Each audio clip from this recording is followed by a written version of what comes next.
원피스의 세계는 잘 포장되어 있는 세계예요. 세계 정부가 해군본부와 칠무회를 만들어 민간인들을 해적들로부터 지켜주는 세계이긴 한데 겉만 그렇습니다. 속으로는 고이고 고여 썩어버린 세계입니다. 세계 정부의 가맹국 국민들은 천룡인에게 바치는 천상금을 내고 있고, 권력자가 노예를 부리는 게 당연하고 노예 거래가 성행하고 차별받는 종족이 존재하며 그들의 차별은 당연시되고 있고, 비가맹국 사람들은 대대로 몇백 년간 노역을 하죠. 무엇보다도 한 명의 지배자가 있어요. 원피스의 시작은 누가 해적왕이 되느냐였지만 윙과 검은 수염과 록스가 등장하면서 이야기가 완전히 달라졌어요. 해적왕을 넘어서 누가 이 바다의 주인이고 누가 이 시대의 이름이며 누가 이 세계를 지배하는가, 이것이 현 원피스 이야기의 흐름입니다. 세계를 발 아래에 두겠다는 지배의 이념이 탄생한 것이죠. 지배 이념의 세대를 지금부터 알려드릴게요. 첫 번째, 현 세계의 지배자인 님이 있죠. 그리고 그 계보를 잇는 인물이 바로 지백입니다. 갓벨리에서 천룡인들을 공격을 했고, 록스의 목표는 해적왕이 아니라 세계의 왕이었어요. 그 다음 지백의 의지를 이어 세계를 지배하려 한 남자가 바로 검은 수염입니다. 검은 수염의 배 이름은 샤브르 오브 지백, 해석하면 지백의 검. 록스가 거주하던 섬 벌칙섬에 그대로 거주하며, 록스가 빅맘, 카이도, 흰수염 등등 강자들만 영입한 것처럼 검은 수염도 임펠다운에서 이름이 알려진 레벨 6의 강자들만 영입했습니다. 그리고 본인의 입으로 나의 시대다 라고 외치죠. 모든 것이 지백의 의지를 잇는 것이 바로 검은 수염이라는 뜻입니다. 그런데 이런 빌런들이 난 세계를 지배하겠다고 아웅다웅할 때 지배 같은 건 필요 없다, 이 바다는 자유로워야 해 라며 자유의 이념을 추구하며 지배파와 대립하는 자유파 인물들이 나옵니다. 대표적인 인물은 루피죠. 그리고 다음 세대가 바다로 나가 자유를 꿈꾸고 지배자들의 비밀에 다가갈 수 있게 설계하고 대해적 시대를 열은 것이 바로 로저입니다. 루피도 로저가 없었다면 해적왕이라는 꿈을 꾸지 못했을 테니까요. 그리고 더 위로 올라가면 히카라고 불리던 조이보이가 있었겠죠. 이렇게 해서 시대적으로 지배파와 자유파를 구분을 하면 1세대 헤이모와 조이보이의 대립구도가 이어지고요. 2세대 지백과 로저의 대립구도가 이어지고요. 3세대 티츠와 루피의 대립구도가 이어지게 되는 거예요. 그래서 현 세대의 자유와 지배의 사상이 부딪히는 루피와 티츠가 하나부터 10까지 다 부딪히는 겁니다. 파이를 먹는 것부터 음료수를 먹는 것부터 검은색과 흰색의 대립까지 말이죠. 결말에 가게 되면 루피는 자유로운 바다를 지배하려는 상징들을 하나하나 부셔댈 거예요. 그런데 제가 볼 때 지배의 상징은 3개가 끝이 아닙니다. 와노쿠니를 보고 알게 되었어요. 지배의 상징은 하나 더 있습니다. 바로 레드라인이에요. 왜 레드라인이 지배의 상징인지 지금부터 이야기를 들려드릴 건데, 그 전에 하늘섬 에피소드를 먼저 봐야 합니다. 전 하늘섬 에피소드가 쉬어가는 극장판 같은 에피소드라고 생각했어요. 그런데 떡밥이 해결되면 해결되어갈 수록 하늘섬은 그냥 에피소드가 아니라는 생각이 들었고, 하늘섬은 온갖 떡밥투성이의 원피스의 결말을 압축해서 수포한 것이라는 생각이 문득 들었습니다. 지금부터 하늘섬 스토리에 기반해서 레드라인이 왜 지배의 상징인지, 왜 결말이 여기에 들어가게 되는지 알려드릴게요. 황금형을 지키는 위대한 전사들이 있었다. 그들에게는 발에 치일 만큼의 황금이 중요한 것이 아니었다. 그들은 조상의 뜻을 받든다는 숭고한 의지가 있었다. 그런데 어느 날 이들에게는 재해가 일어난다. 이 재해로 샨도라는 하늘로 날아가졌으며 구름 위의 땅에 안착하게 된다. 날개를 가진 이들은 재해로 일어난 이 대지를 하늘이 주신 선물이라며 그 자리를 빼앗았고 자신들을 신이라 칭하였다. 신이란 단어를 꼭 기억하셔요. 이제 본격적으로 레드라인이 왜 지배의 상징인지 들어가 보면, 저는 정말 오래전부터 대륙이동설이 바로 레드라인이 생겨난 이유라고 거의 확신하고 있었습니다. 오슬로 대학연구팀에서 대륙이동설에 대하여 발표한 논문 중 한 구절을 읽고 나서부터였죠. 섭입 과정에서 많은 물이 지구 내부로 스며들어갔으며 이로 인해 해수면이 급격히 하강했고 반대로 지각 표면이 갑자기 솟아올랐다. 전문 용어로 말하면 대륙이동설이지만 과학이 발달하지 않은 진보하지 않은 시대라면 천재지변이나 신의 뜻이라고 불렀을 거예요. 이런 케이스는 하늘섬 에피소드에서도 나오지요. 현실에서 비유를 들어 쉽게 생각하게 할 수 있는 예시가 있어요. 바로 미국의 그랜드 캐니언이라고 생각하면 쉬우실 거예요. 레드라인은 그랜드 캐니언에 비교도 안 될 정도로 거대하지만 그랜드 캐니언의 형성에는 대륙이동도 관여를 했으니까요.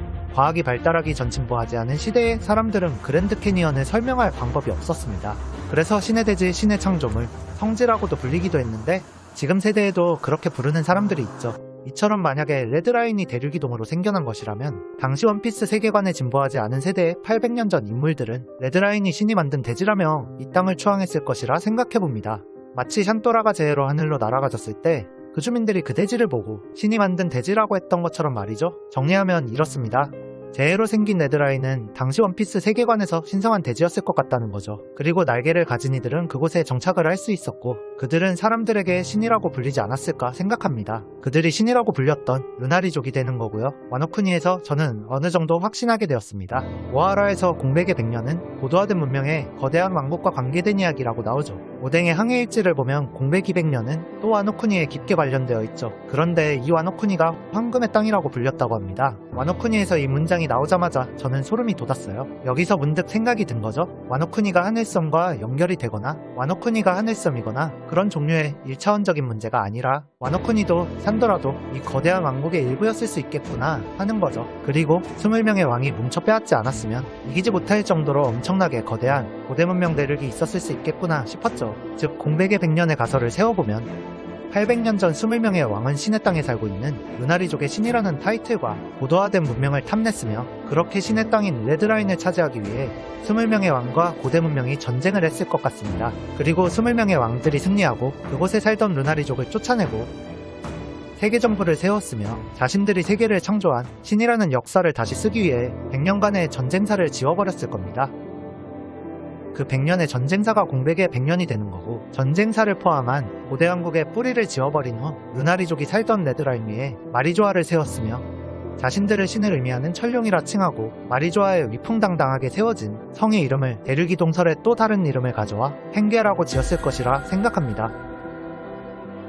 그리고 이 전체적인 스토리라인은 하늘섬과 비슷하게 됩니다. 재해로 생긴 땅에 이미 살고 있던 샨도라 전사들이 루나리족으로 비교가 되고요. 샨도라를 신이 주신 땅이라며 뺏으려 하던 사람들이 천룡인 20명의 왕들로 비교가 되고요. 둘의 제일 큰 공통점은 자연재해로 생긴 대지에 신이라는 의미를 부여하며 그 대지를 두고 싸우는 형국이 된다는 것입니다. 지금까지는 하늘섬과 대륙이 동설의 원피스 세계관 가설이 비슷하다는 이야기만 중점적으로 드렸는데요. 샨도라가 이 거대한 왕국의 일부일 것 같다는 것에 대한 이야기를 시작하려 합니다. 즉 하늘섬 에피소드가 이 거대한 왕국에 직접적인 연관이 있다는 이야기를 시작하려 합니다. 현 세대의 샨도라 전사들은 등에 날개가 있는 게 당연합니다. 샨도라가 하늘로 날아가면서 하늘에 적응하기 위해 스카이피아의 주민들처럼 날개가 생긴 줄 알았죠. 그런데 전 당연한 것을 최근에야 알아차리게 됐어요. 400년 전 하늘에 있지도 않은 사람들이 왜 날개를 가지고 있는가? 어쩌면 이것이 샨도라의 전사들이 날개를 가진 루나리족의 후손일 수도 있지 않을까라는 생각이 들게 하였습니다. 이 다음부터가 더 재미있는 이야기가 될 거예요.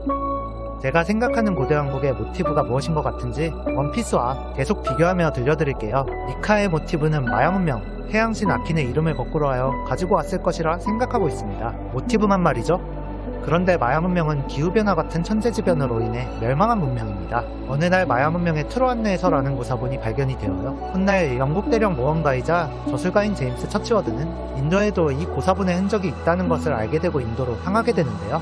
이 여행에서 힌두교 원주민들이 갖고 있던 나칼이라는 점토판에 새겨진 기호들을 보게 되었다고 합니다. 그리고 힌두교의 수도승들과 기호 해석에 매달리게 되었고 거기엔 어떤 위대한 대륙과 위대한 왕국에 대한 이야기가 적혀 있었다고 합니다. 이 부분은 포네그리프를 해석하는 것이 위대한 왕국으로 가는 실마리에 다다르는 것과 비슷하고 어떤 왕국으로 가는 실마리를 힌두교에서 잡은 것도 비슷합니다. 그 이유는 힌두교의 신이 바로 가네샤, 즉 지니샤의 모티브이기 때문이죠. 그가 발견하게 된 대륙과 왕국의 이야기는 이렇습니다. 태평양에만 5000년 전까지 존재한 대륙이었고 그 거대한 대륙 위에는 당시 엄청난 번영을 이루었으며 뛰어난 항해술, 군사력, 기술력, 건축술로 주변의 많은 나라에게 영향을 주었던 어떤 융성한 왕국이 있었다고 합니다. 이 부분은 800년 뒤에 기술자들도 놀랄 고대병기를 만들어낼 정도로 고도화된 기술력을 가진 것이나 황금행이 그들의 일부라고 한다면 너무도 부유한 것도 비슷합니다. 그리고 제일 중요한 것, 이 나라는 태양과 태양의 신을 숭배하여 태양의 제국이라 불렸다고 합니다. 이 부분이 중요해요. 고통에서 해방해주는 해방의 전사 태양신 니카도 있지만 샨도라가 섬겼던 신이 어떤 신인지 아시나요?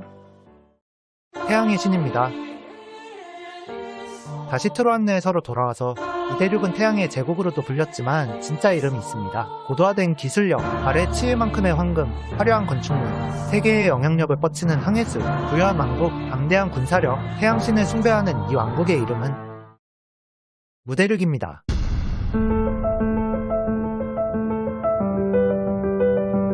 이 무대륙은 아틀란티스처럼 사람들 사이에서 내려오는 전설처럼만 여겨졌어요.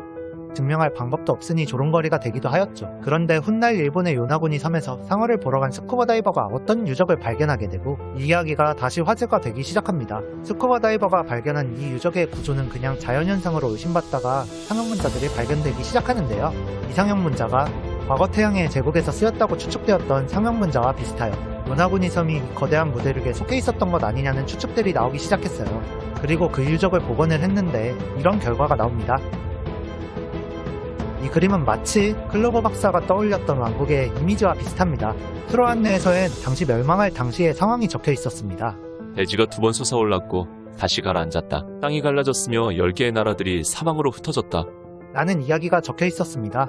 이 이야기는 대륙이동 같은 천재지변으로 무대륙이 여러 대륙으로 갈라졌다는 이야기랍니다. 서쪽으로는 일본의 요나구니 섬, 동쪽으로는 칠레의 이스터 섬, 그리고 하와이까지 무대륙에 속해 있었던 것이라고 합니다. 여기서 무대륙에 속해 있던 하와이가 중요한데요. 스코틀랜드의 신화학자 루이스 스펜서가 조사한 바에 따르면 고대 하와이인들의 전설에는 이런 이야기가 있었다고 합니다. 바다를 가로지르는 거대한 하나의 대륙이 있다. 그 대륙은 카네 신이 지배한다. 이건 그냥 레드라인을 설명하는 줄 알았습니다. 이카와 카네는 어감도 비슷하죠. 이렇게 저는 원피스의 레드라인이 만들어낸 지배적 세계관과 고대 왕국은 대륙이 동설과 고대 문명설들을 모티브로 하여 만들었다고 생각합니다.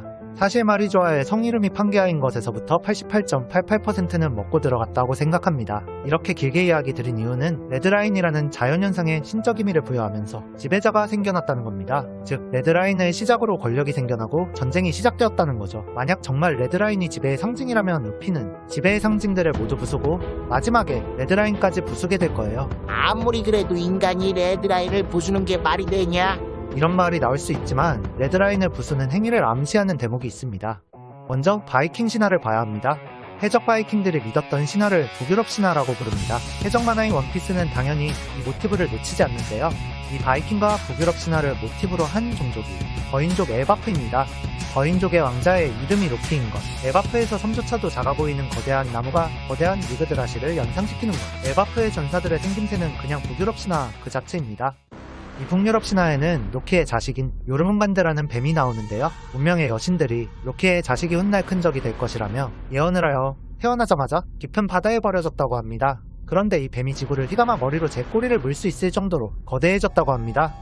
마치 지구를 둘러싼 레드라인처럼 말이죠. 거인족의 위대한 두 전사는 이런 말을 합니다. 우리가 뚫을 수 없는 건 피에 물든 뱀뿐이다. 레드라인이 다른 말로 어떻게 불리는지 아시나요? 붉은 흙의 대륙입니다. 지구를 둘러싼 크기의 뱀을 대륙이라 비유하고 피에 물든 것을 붉은 것이라 비유한다면 붉은 흙의 대륙을 피해 물든 뱀이라고 묘사해볼 수 있다는 것이죠.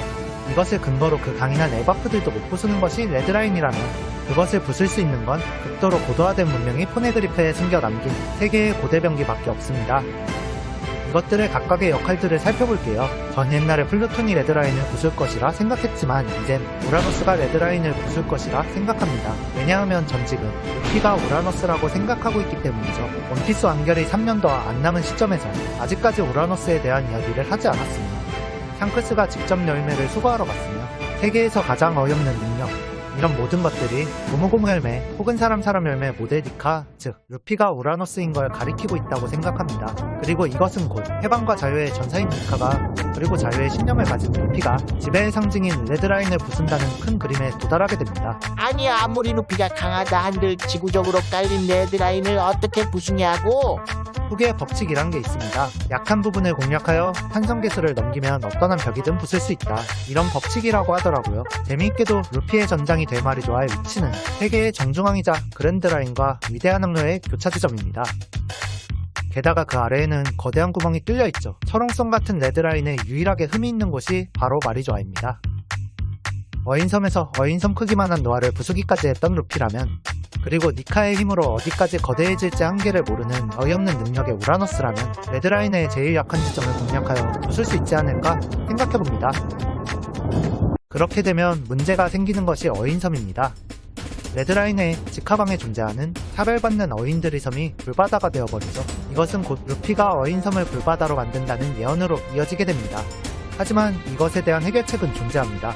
지금부터 7일 후 내가 40일 동안 밤낮비를 내려 내가 충주한 모든 생물을 지상에서 쓸어버릴 것이니 너는 모든 가족과 함께 노아의 방주로 들어가라. 어인섬에도 노아가 있습니다. 어인섬만큼 거대해서 어인들을 모두 태우고 도망칠 수 있는 배, 노아를 끌 수 있는 해역류를 다루는 힘, 고대병기, 포세이돈, 전함 플루토는 아마 세계 정부의 전력들을 상대하게 되지 않을까 생각합니다. 루피의 전력이라고 해봤자 사나이 적단 동맹군들이나 칠무의 형량군 정도인데 세계 정부는 170개국의 가맹국이 있으며 아카이누가 이끄는 해군본부 창설 이래 역대로 강한 해군입니다. 베가펑크는 칠무에도 내칠 정도로 어떤 대단한 것들을 발명했고 원피스 3대 세력 중 하나인 3대장이 존재하고 아카이누는 주인공이었으면 원피스를 1년 안에 끝낼 수 있을 정도로 강하다는 설정입니다. 800년간 군림해온 세계적 규모의 적이기에 플루톤이라는 전함이 이들을 상대하게 되지 않을까 생각합니다. 이렇게 플루톤이 세계 정부의 전함들을 상대하고 우라노스가 레드라인을 부수며 포세이돈이 레드라인 아래 어인들을 구하고 나면 위대한 항로라는 해류가 문제가 되는데요. 옛날엔 이 위대한 항로에 대해 얼버무렸지만 이제는 위대한 항로라는 이상한 해류는 레드라인으로부터 생겼다고 생각합니다. 레드라인 아래에는 구멍이 하나 있습니다.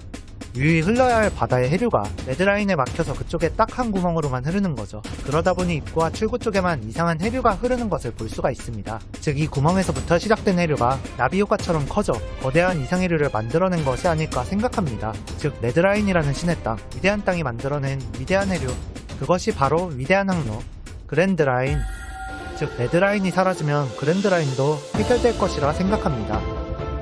정리하겠습니다. 플루토는 세계 정부의 전력들을 상대하고 우라노스가 레드라인을 부숩니다. 레드라인의 붕괴로 피해를 보게 될 어인들은 포세이돈이 노아를 이끌어 어인들을 바다 위로 구출합니다. 이렇게 세계의 고대병기는 바다를 가르던 레드라인과 위대한 항로를 없애고 그렇게 되면 생기는 일은 이스트 블루, 노스 블루, 사우스 블루, 웨스트 블루 4개의 바다가 하나의 바다가 되는 것.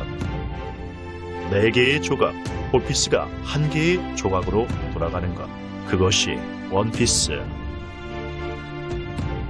지배의 상징이 무너지며 노예들이 해방되고 차별받고 숨어서는 종족들이 태양 아래로 나오게 되며 슬퍼하던 모든 이들이 하나 되어 자유로운 것. 하나의 평화. 원피스. 그리고 그것이 생략된 루피의 꿈의 끝. 세계의 모든 이들과 하나 되어 파티를 하는 것.